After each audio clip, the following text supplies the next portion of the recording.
the best way to understand the opening up of Short Creek and Centennial Park is to understand the roots, or the coming out from the church of a people who believed in plural marriage. From 1886 until 1928, the people who believed and practiced plural marriage, many of them, gathered privately around the Woolley Brethren, President John W. Woolley and his son, President Lawrence C. Woolley. And for 50 years.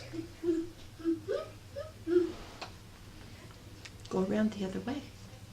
Go away the other way. So for 50 years, the people gathered around those brethren chiefly. And on the passing away of President John Woolley, his son Loren survived long enough to call another priesthood council and teach those brethren. And upon his passing to the other side, those brethren were left with the responsibility of heading up the work of the Lord. And they began to gather up a people and began to meet together in a public way and step out of the shadow of the church into the work as we know it today outside of the church. It was presided over by President Broadbent for a short period of time, and then it came into the hands of President John Y. Barlow and his brethren, associates in the Priesthood Council, chiefly President Joseph W. Musser, President Zitting,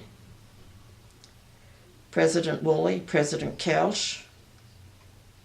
Have I named everyone? I think so. Yeah. And with their coming out of the church, they began to gather a people around, and a great many people came out with them. And then the Lord, through his own hand, brought out of the church a believing people who would practice the fullness of the gospel. But they knew that they needed to have a priesthood authority. Some of them knew that, but that was the major teaching of the people, that had to be presided over by a lawful, legitimate, authoritative priesthood that comprised the fullness of the keys of the holy priesthood. Many people didn't understand that, and it took about 25 years from the coming out of the church through President Barlow and President Musser and the other brethren to the setting up of Colorado City in 1960 as a refuge and a place of gathering for those who wished to live the fullness of the gospel, the united order, and plural marriage. And we've worked a little bit at living unitedly the best we could all those years. And we have practiced the fullness of the gospel under the legitimacy of the priesthood to administer it. All these years, who had a right to. They had properly authorized